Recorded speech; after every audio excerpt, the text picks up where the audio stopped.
Você já pensou em ser uma toupeira? Pensata, com Marcelo Madureira. O programa de hoje não é sobre toupeiras. O programa de hoje é sobre assalto a banco.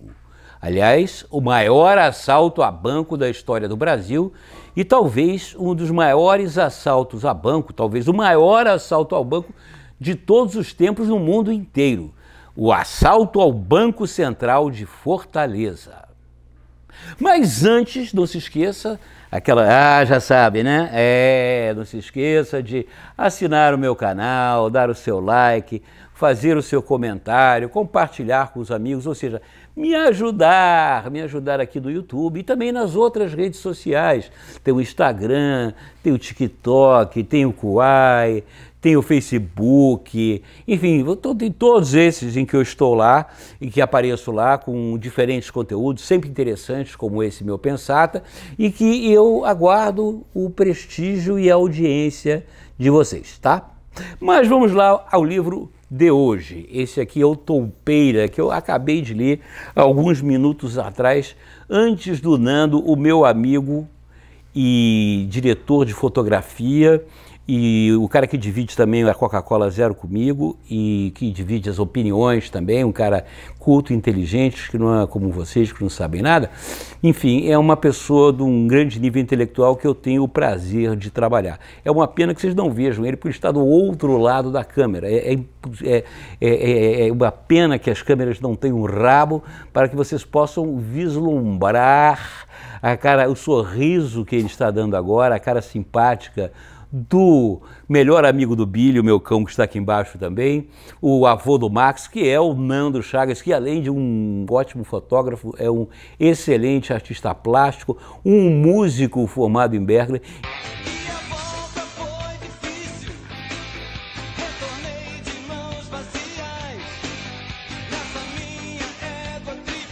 Enfim, é um cara realmente ímpar. Eu sou privilegiado de trabalhar com... Eu não sei nem o que ele está fazendo aqui trabalhando com um imbecil como eu. Mas, deixando esse prólogo de lado, vamos ao livro chamado Toupeira. E vocês podem ver que é um livro, não é um livro novo, né? Esse livro foi lançado em 2009.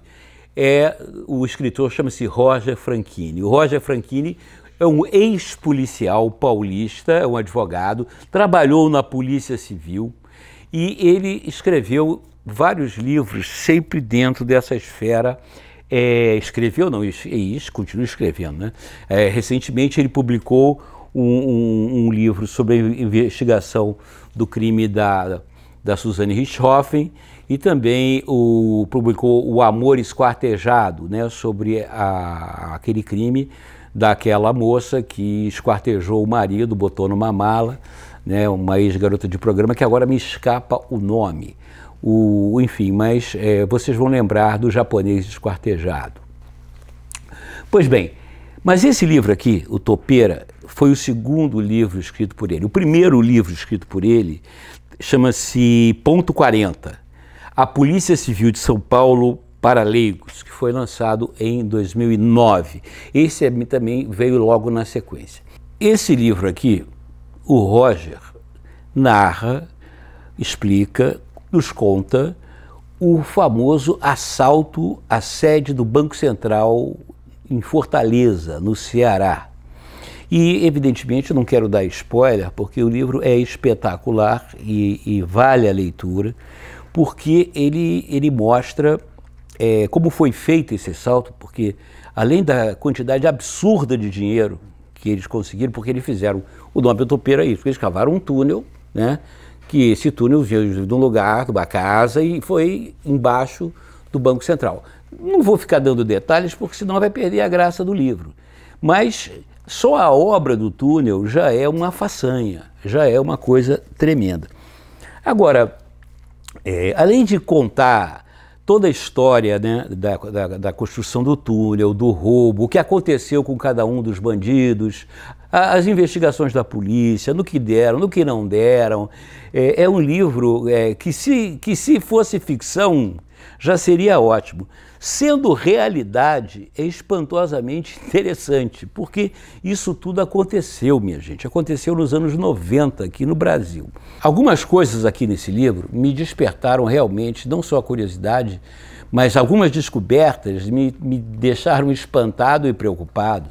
Porque esse crime ocorreu, como já disse, né, no princípio, do final do século passado, no princípio desse século, e já mostra o nível de organização do crime organizado no Brasil, né? Como o crime, uma coisa do que é organizada no Brasil é o crime.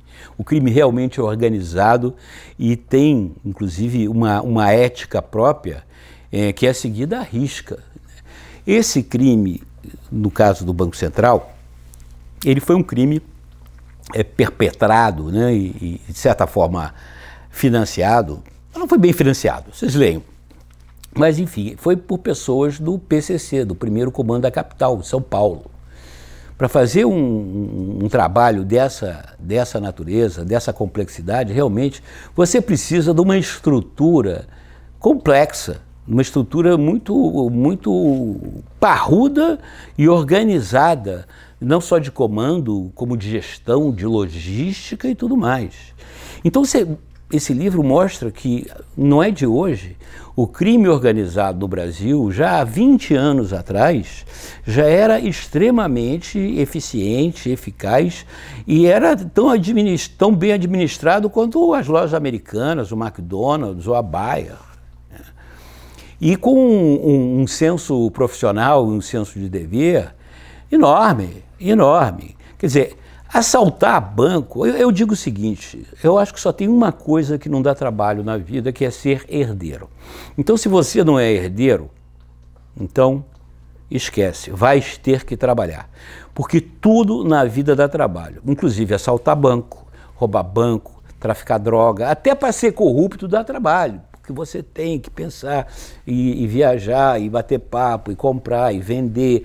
Até para ser corrupto dá trabalho. Não existe nada na vida que não dê trabalho.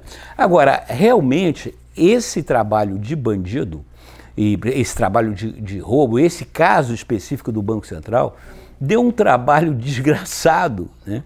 Que em determinados momentos você fica até, de certa forma, solidário aos bandidos, né? Você fica meio que assim torcendo para os bandidos, porque os caras tiveram um trabalho danado, mas em compensação eles roubaram tanto dinheiro, que o problema foi exatamente onde esconder esse dinheiro, porque era uma quantidade tão grande de dinheiro que não havia lugar em que você pudesse acomodar essa quantia toda. Enfim, é um trabalho de logística complexo, muito menos gastar, porque se você começar a gastar essa quantidade de dinheiro vil, você desperta a curiosidade da polícia, né? das autoridades que vão atrás, mesmo porque elas sabem que houve um assalto, enfim. O interessante é que eles só roubaram notas usadas, notas que iam ser incineradas. Então eram notas que não estavam controladas pelos números, né, que facilitava a vida deles. Mas era uma quantidade tão grande de dinheiro, mas tão grande, que o maior problema foi aonde eles iam esconder essa dinheirama toda, por mais participantes e coparticipantes que tivesse aqui o roubo.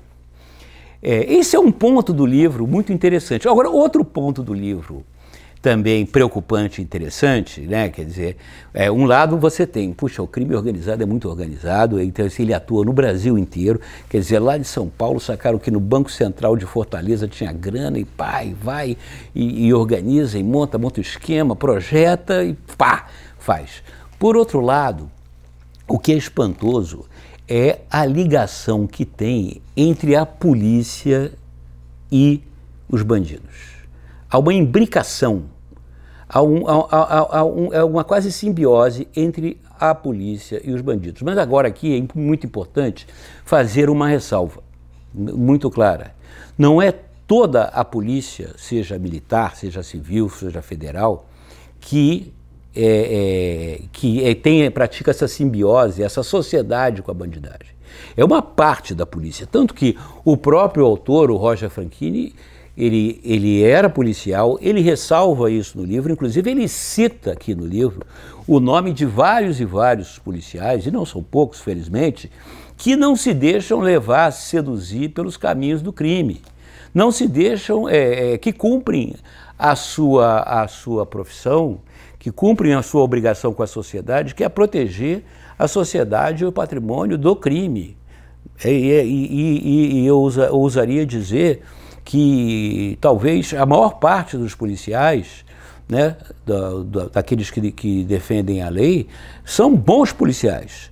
Mas existe uma quantidade importante de policiais que estão envolvidos completamente com o crime, com a bandidagem. Na verdade, o bandido rouba para o policial ficar com dinheiro. O mau policial, no caso. Vocês vão ver aqui no livro. Acaba, em alguns casos, que quem faz o trabalho perigoso, né, é o bandido, para acabar pagando um arrego, né, para pagar uma parte importante do dinheiro, vai para o policial, que deveria prender esse cidadão, mas não, ele cobra pela liberdade desse cidadão e não cobra pouco. Então, isso é uma coisa que já deixa espantado você lendo esse livro. Você vê que não é um livro, são 203 páginas, né, muito bem contadas, muito bem narradas, né, um livro daqueles que você não consegue parar de ler. E o terceiro ponto que eu ia chegar, que é tão assustador quanto, é o seguinte, é a ligação desses maus policiais e do crime com a política. Com certos políticos. Aí cabe uma outra ressalva, não são todos os políticos, mas também uma parcela importante dos nossos políticos, a nível municipal, federal, estadual, que tem uma ligação profunda com o crime. Tanto que ele fala, em época de eleição, os bandidos têm que trabalhar mais, porque os policiais cobram mais, porque os políticos cobram mais. Ou seja, o dinheiro que é roubado pelo bandido vai parar na mão do mau policial, que por sua vez vai passar na mão do mau político. Porque os maus políticos, por sua vez, extorquem também os maus policiais. Então, esse ciclo vicioso que existe no Brasil, e já não existe de hoje, ele é espantoso. Ele é espantoso. Ou seja, você acaba verificando que faz parte do projeto político de alguns dos nossos homens públicos, de alguns dos nossos políticos, a questão da bandidagem, a questão do assalto, de roubo de caminhão, de assalto a banco, de tráfico de drogas, tráfico de armas e tudo mais. Interessa, porque esse dinheiro acaba financiando também o projeto político de muita gente que está nos congressos, nas câmaras municipais, nas assembleias estaduais. E você veja que é aquela história, não existe almoço grátis. Acaba virando uma rua de duas mãos. Do mesmo modo, né, que as facções organizadas, né, prestam serviço para os políticos prestam serviço às facções organizadas. E às vezes isso não se dá só também não no poder legislativo e executivo, também se dá no judiciário. Então esse é o tipo de livro que no primeiro momento ele é um livro bom de se ler, é quase um livro policial, né? É quase um livro policial, só que é rigorosamente verdadeiro, mas ao mesmo tempo quando você para de ler, você vê, caramba, tudo isso aqui é verdade, e eu vivo nesse país, eu vivo nessa sociedade. Em alguns momentos eu me senti completamente inseguro, porque, caramba, não tem polícia, não tem autoridade, isso aqui é o que? É um faroeste? Portanto, eu recomendo a leitura de Topeira, do Roger Franchini. Vou procurar ler outros livros dele, porque eu nunca tinha lido. Eu confesso que eu não tinha lido o da Suzane e nem o do crime do japonês esquartejado, por uma questão até de... Como eu já li muito sobre isso e tal, mas a abordagem que ele dá à questão do crime é que é muito interessante. né? Ele, ao mesmo tempo que é um bom entretenimento, né? É muito ilustrativo, você adquire muito conhecimento, com muito prazer. Ele não é um livro sensacionalista. Eu acredito que os outros também não devam ser. Ele não faz aquele tipo de literatura policial sensacionalista, né? Ele, pelo contrário, uma literatura rigorosamente verdadeira, jornalística. E por isso mesmo é espantoso. Portanto, fica aqui recomendado. Essa minha edição é da editora Planeta, é uma edição de 2000, eu vou até checar aqui para ver se é isso mesmo, é 2000, é 2011, perdão. O primeiro livro dele foi em 2009 e esse é o segundo, né? O Toupeira, em 2011. É da editora Planeta. Vocês podem encontrar, eu acredito, o da Suzanne Richthofen, e do Crime Japonês está nas livrarias ainda. Isso aqui pode ser que esteja também, mas na estante virtual tem com certeza. Vale a leitura. Parabéns, Roger Franchini. E não se esqueçam de assinar o meu canal, ou no caso de hoje, assassinar o meu canal. Sempre uma piadinha, né? E botar o seu comentário, né? Dar o like, que é importantíssimo, dar o like, e recomendar aos amigos, o Pensata. E outros programas que eu tenho aí também pela internet, nas outras redes sociais. Falou? Então, até o próximo. Um beijo, queijo. Tchau.